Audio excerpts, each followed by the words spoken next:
It's one of the most inspiring moments of the year when politicians of all parties and people of faith join together in our nation's capital to do what the Bible asks of us, to pray for our nation and its leaders.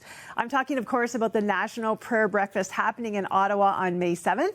Joining me to tell us more is the MP for Battle River, Crowfoot in Alberta, Mr. Damien Kurek. Thanks so much for joining us.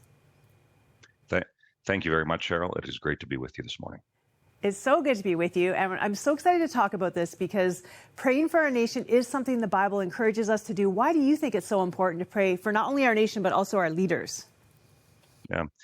You know, when prior to getting into politics, when I had just graduated high school, I had the opportunity to attend a national prayer breakfast. And it as a young person, as a Christian, as a Canadian, somebody passionate about the future of our country, seeing in person how people could be united in prayer for our nation, following that biblical call to pray for our leaders, pray for our nation, was an incredibly powerful experience for me back about 15 years ago, and now having the opportunity to serve in Parliament and to be a part of the organizing of that, you see how impactful that can be, not only on the ground in our nation's capital, but from coast to coast to coast.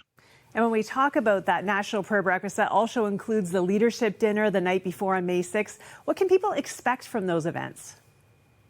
Yeah, so the prayer breakfast is kind of the signature event. So it's a national event. You have the leader of the opposition, the prime minister. They come, and there's a fairly set out tradition as to what that looks like, built over its 59 years.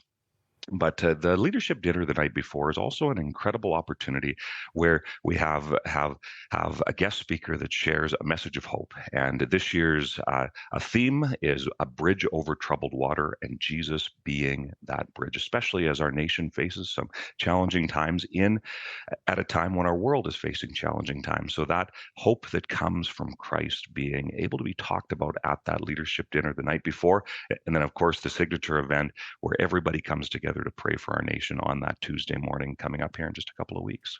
And I know happening at the same time is the Young Leaders Summit. Now, you're involved in that. You're a young leader yourself in Parliament. Tell me a little bit more about what's happening there. Yeah, so in addition to the two signature events, so you have the prayer breakfast and the night before the leadership dinner. Over the course of the prayer breakfast history, a number of years have had what is called the Young Christian Leaders Summit, where youth from the age of 18 to 30 are able to gather in our nation's capital, connect with politicians, hear from some inspiring guest speakers about how, as a Christian, you can not only make a difference in our country, but continue to pray for and be involved in everything that is our nation of Canada.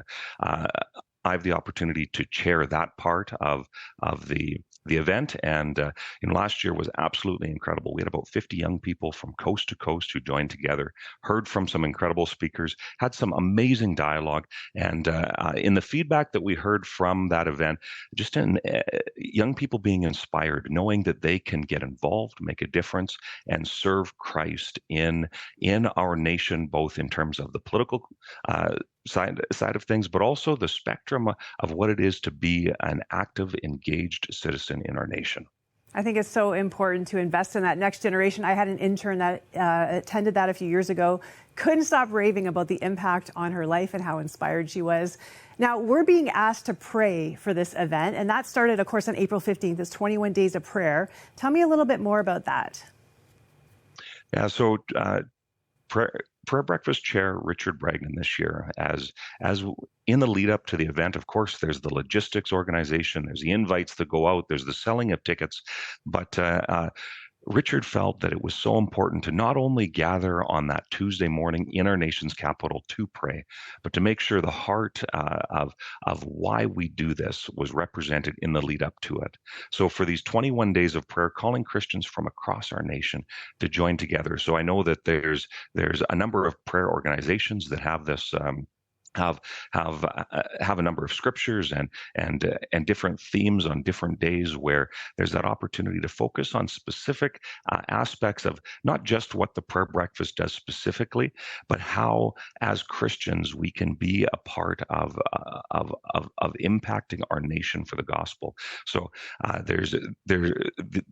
this 21 days of prayer it's not a new concept. It's something that's probably been done in various forms throughout the breakfast's 59 years, but to kind of put that organizational aspect to it and to get people involved in praying prior to the prayer breakfast is something we're really excited about this year. And the feedback that we've already been hearing has been absolutely incredible as Christians from coast to coast are joining together and praying for both this event, but also for our nation in general. Yeah, and if your heart at all is for this nation, if there are things that are on your heart about it, now is the time to pray for this event as people are gathering to pray in unity. There are tickets still available as well for the National Leadership Dinner on May 6th, the Prayer Breakfast May 7th, the Young Leaders Summit May 7th, 5th to 7th. So for more information, go to nationalprayerbreakfast.ca. Get your tickets quickly before they sell out and be part of what God is doing in this nation. Mr. Kurek, thank you so much for joining us and encouraging us to pray for Canada. Thank you very much, and look forward to seeing so many of you in the nation's capital here in a couple of weeks.